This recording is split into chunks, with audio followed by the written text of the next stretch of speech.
안녕하세요. 알쓸투전입니다. 지금 관심을 가지면 좋을 기업 2탄 바로 시작해보도록 하죠. 왜 관심을 가져야 하냐? 이 기업에 저는 사실 장기적으로 주가가 오를 종목을 이렇게 쭉 스크리닝을 해놓고 선별을 해둔 다음에 주가가 조금 빠지면은 이제 살지 안 할지를 직접적인 결정을 하게 되거든요. 근데 이제 페이팔 같은 경우, 오늘 소개드릴 페이팔 같은 경우는 몇 번 좀 빠졌었어요. 뭐 21년도 초에도 한번 쭉 빠졌었고, 그 다음에 신고가를 갱신하는 척 하다가 이번에 또한 10%대 하락을 보여줬죠. 그래서 요게 주황색이 S&P 500이거든요. S&P 500은 약간 쭉쭉쭉 올랐는데 이번에 빠진 거는 완전히 S&P 500은 오르고 페이팔은 완전히 빠진 그런 상황이어가지고 이때 지금은 페이팔을 조금 주목해 볼 만하다고 생각을 하고 있습니다. 그러고 뚜렷하게 장기적으로 저는 성장할 것이라는 약간 비전이 어느 정도 있기 때문에 요거는 여러분들도 관심을 가졌으면 좋겠고, 물론 지금 당장 매수를 하라는 것은 당연히 아니에요. 보시면은 2월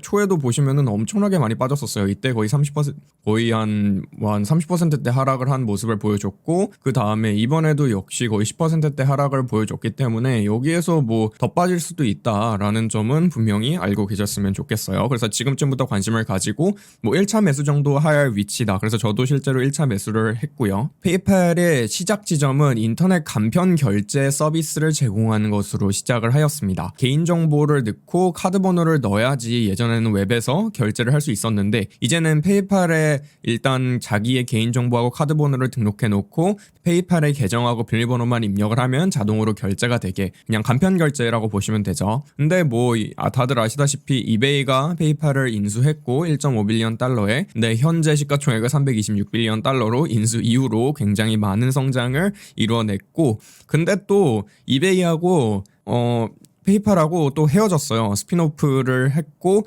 그 다음에 또 결별을 추가적으로 좀 진행을 하고 있어서 지금 이베이에서 발생하던 매출이 지금 페이팔에서 좀 빠지고 있는 상황이어서 약간의 역풍을 맞고 있기는 하다라고 보시면 되겠습니다. 이제 페이팔이 뭐 하는 놈이냐? 제일 유명한 거는 온라인 PG 페이먼트 게이트 회사로 유명하다고 보시면 돼요. 여기 뭐 웹에서 뭔가를 사고 싶다라고 하면은 그냥 페이팔로 구매를 하기를 클릭을 하시면은 아까 전에 말씀드린 것처럼 계정하고 비밀번호만 집어넣으면은 결제가 되는 시스템이라고 보시면 되고, 근데 이제 인수라든지 아니면은 자사 개발을 통하여 여러 가지 금융, 파이낸스 쪽으로 확장을 하는 모습을 보이고 있어요. 이거는 아이세틀이라는 기업을 인수하면서 이런 오프라인 포스기 사업으로도 확장을 하는 모습을 보이고 있고, 아니면은 벤모, 브레인트리라는 회사를 인수를 하면서 벤모라는 P2P 사업도 진행을 하고 있습니다. 요거가 굉장히 유망하다고 보고 있기는 하는데, 유망하기는 하지만 그 정도로 유망하다라고 할 정도는 사실은 잘 모르겠습니다. 이제 뭐 한국 버전으로 조금 바꿔봤어요. 이제 KG 이니시스가 하는, 여기 뭐 온라인에서 뭐 결제하면 이런 거 뜨잖아요. 그러니까 이런 거 하는 사업자가 페이팔이라고 보시면 되고, 그다음에 오프라인에서는 뭐 우리 뭐 밥 먹을 때 카드 긁는 포스 기계 있잖아요. 요거 사업자가 아이세틀, 페이팔의 뭐 자회사라고 보시면 되고, 아니면은 카카오페이는 이제 디지털 월렛의 예시라고 보시면 되겠습니다. 페이팔의 강점은 저는 한 3가지 정도로 말씀을 드리고 있습니다. 일단 초강력 PG 플레이어, 아까 전에 말씀드린 것처럼 온라인에서 페이팔만큼 글로벌 PG의 점유율이 높은 기업이 사실상 없어요. 한국만 진짜 특이하게 뭐 이니시스 이런 걸 쓰고 있는데, 해외는 웬만하면 전부 다 페이팔을 쓰고 있는 추세라고 보시면 되고, 이커머스에서 결제를 하는 순서를 보시면은 고객이 있고 뭔가가 웹사이트에 들어가서 결제를 하려고 보면은 페이먼트 게이트, 자기 카드 비밀번호하고 이런 것들을 집어 넣어야 하는 단계가 있잖아요. 요거가 이제 페이팔이 하는 거고, 이제 프로세서도 뭐 페이팔이 먹고 있고, 카드 네트워크는 비자하고 마스터카드, 요거는 뭐 카드사 또는 은행, 이제 소매상인이 돈을 받게 되는 거고, 이제 얘는 제품을 받게 되는 거고, 약간 요런 느낌이라고 보시면 되는데, 요거를 페이팔이 하는 거다. 저번 시간에 소개드린 마스터카드는 요거에 해당하는 거겠죠? 이렇게 보시면 될 것 같아요. 무엇보다도 저는 쌍방향 플랫폼이라는 점이 저는 일단 중점적으로 볼만한 부분 중에서 하나라고 생각을 하고 있고, 그 다음에 결론적으로 얘네 미션이 하고 있는 것들이 전부 다 다목적 금융 앱을 만들고 있거든요. 그러니까 단순하게 결제 플랫폼 아니면은 결제 뭐 서비스, 결제 솔루션 요거를 하는 게 아니라 그냥 금융에 관련 관련된 모든 것들을 자기네 앱으로 묶어버리겠다 이런 느낌이 강하기 때문에 이것도 봐볼 만하다고 생각합니다. 이제 뭐 초강력 PG 플레이어, 그러니까 온라인 결제는 페이팔 결제다라는 게 조금 많이 굳어진 상태예요. 물론 이제 뭐 스트라이프라든지 이런 분들이 들어오면서 약간씩 뺏기고 있는 느낌이 들기는 하지만 어쨌든 페이팔이 특히 중소기업 시장에서는 강하다는 모습을 저는 좀 많이 느끼고 있고, 이거는 뭐 선점 효과라고 설명을 할 수 있을 것 같아요. 이미 소상공인들이 페이팔로 결제를 받으니까 그냥 소비자들도 어쩔 수 없이 페이팔을 써야 되고, 그렇기 때문에 그냥 요 생태계가 뭐 외부 침입자 없이 유지가 되고 있는 그런 느낌이라고 보시면 되겠고, 그다음에 쌍방향 플랫폼, 좀 전에 설명드린 것처럼 상인과 소비자를 동시에 쥐고 있는 구조거든요. 페이팔이 지금 소비자도 페이팔의 지갑에다가 돈을 집어 넣어야 되고, 상인도 소비자한테 페이팔한테 돈을 받게 되니까, 그러니까 페이팔은 요 계좌도 영향을 미치고 요 계좌도 영향을 미치는 그런 희한한 구조예요. 그렇기 때문에 만약에 소비자들 중에서 페이팔 사용률이 늘어난다면은 상인 중에서도 사용률이 당연히 늘어나겠죠. 돈을 더 받기 위해서 더 편하게 결제를 받을 수 있을수록 상인들은 무조건 요 편한 결제 시스템을 차용하게 돼 있거든요. 매출이 증대가 되는 효과가 바로바로 일어나니까. 이러기 때문에 요게 막 돌고 도는 순환고리 형태가 만들어져서 네트워크 효과가 만들어져 있고, 다음에 뭐 비자나 마스터카드처럼 그냥 페이팔, 온라인 세계에서는 페이팔 쓰면 전부 다 해결이 되니까 이런 식으로 쌍방향 플랫폼이 이루어지고 있다고 보시면 될 것 같아요. 뭐 인터넷 결제를 먹은 게 뭐가 그렇게 대단하냐라고 말씀을 하시는 분은 없겠지만, 어쨌든 이커머스의 매출을 퍼센트를 페이팔이 가져간다 이렇게 보시면 돼요. 이거 삼성증권 자료인데, 삼성증권에서 이커머스, 전 세계 이커머스 결제액 추이를 보면은 뭐 이렇게 계속 성장한다고 하죠. 18%, 20%, 20%. 그러니까 페이팔도 어쨌든 온라인 결제만 놓지 않는다면은 한 요 정도씩은 성장을 할 수 있다는 뜻이고, 오히려 코로나 때문에 훨씬 더 가속화가 됐기 때문에 요거는 다 페이팔 측에서는 긍정적으로 다가오는 부분이다라고 보시면 되겠고, 이제 뭐 당연하게 요거 올라가는 만큼 페이팔에서 결제가 되고 있는 거래 대금 자체도 쭉쭉쭉 유기적인 성장을 하고 있고, 요 성장률 추이를 보셔야 되는데 연간 성장률이 거의 30%, 36%, 36% 이래요. 여기부터가 이제 코로나 본격적으로 시작된 시점이죠. 그렇기 때문에 상당히 빠르게 성장을 하고 있는 추세에 있다라고 보시면 되겠습니다. 이제 아까 전에 다목적 금융 슈퍼 앱을 만드는 게 얘네 목표다라고 말씀을 드렸잖아요. 그래서 보면은 여기 굵직굵직한 몇 가지 그 인수들만 살펴볼 거거든요. 브레인트리가 한 800밀리언, 또 200밀리언, 200밀리언, 뭐 작은 거 쭉쭉쭉 하다가 줌이라는 거 890밀리언, 이거 하나 1조 이렇게 인수하고, 또 작은 거 있다가 또 큰 거 하나 있죠. 2.2 빌리언. 그 다음에 허니라는 거 4빌리언. 이런 식의 인수를 한 4가지 정도로 주요 사항으로 살펴보시면 되는데, 먼저 브레인트리는 벤모를 개발한 모회사라고 보시면 되겠어요. 얘는 P2P 송금, 이건 진짜 카카오페이랑 비슷하다고 보시면 되겠고, 그 다음에 줌은 요거는 해외 P2P 송금, 뭐 사실 해외에 국한 지을 필요는 없기는 하지만 뭐 벤모도 뭐 있기 때문에 약간 해외를 보강하기 위함이 아니었나라는 생각이 조금 들고, 실제로 설명도 크로스보더라고 나와 있거든요. 그리고 아이세틀은 오프라인 포스기, 요거는 사실 좀 스퀘어를 겨냥하는 그런 인수 느낌도 들긴 하고, 페이팔은 요거는 사실 조금 애매한 느낌이 없지 않아 있다라고 저는 보고 있고, 그다음에 허니라는 할인 쿠폰을 바로바로 주는, 그런 찾아서 주는 그런 서비스라고 보시면 되는데, 그것도 거의 4빌리언 달러의 인수를 했고, 그렇기 때문에 요거는 딱 봐도 이커머스, 이건 오프라인 소상공인, 얘네 둘은 P2P 했기 때문에 이거 전부 다 금융에 걸쳐 있는 사업자들이죠. 요것들을 한 개로 모으겠다라는 어젠다가 확실히 보인다고 저는 생각을 하고 있습니다. 이제 결론은 저는 생태계 구축이라고 생각을 하고 있어요. 그러니까 페이팔에 돈을 입금을 해놓으면은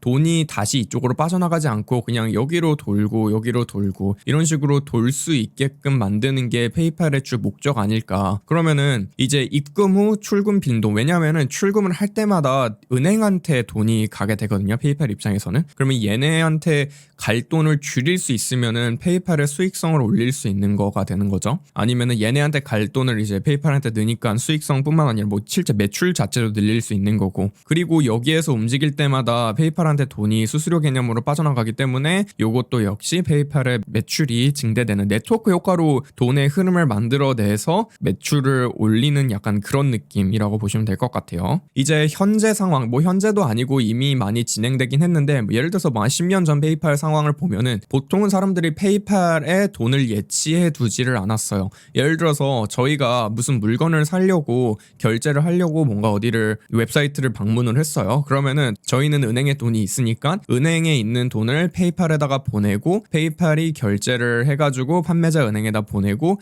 그 다음에 다시 빼는 약간 요런 느낌에 좀 가까웠었거든요. 근데 요거를 이제 없애겠다는 거죠. 요 은행 자체를 없애고 페이팔에서 냅둬라. 페이팔에 그냥 잔액으로 냅두고 어차피 우리 걸로 다 결제하고 대출 받고 모든 것들 다 처리되니까 여기로 냅둬라. 이런 느낌이 좀 강하다는 생각이 들었습니다. 이제 생태계로서 성과를 살펴보면 현재 페이팔은 4억 300만 개의 활성되어 있는 계좌가 있고 그 중에서 3,200만 개는 상인 계정이라고 합니다. 그리고 뭐 꾸준하게 20%대 성장, 뭐 성장 둔화가 있으면 있다고 얘기를 할 수 있기는 하지만 뭐 이 정도 규모가 이미 상당하다라고 보시면 되겠고 이제 경쟁사라고 보시는 벤모의 경쟁사죠. 페이팔의 경쟁사이기도 하지만 캐시 앱은 3,600만 개의 월간 활성 계정이 있다고 합니다. 그렇기 때문에 저는 뭐 벤모랑만 비교를 하자면은 캐시랑 뭐 둘이 비등비등하다고 얘기를 하는데 저는 페이팔이랑 비교를 하자면은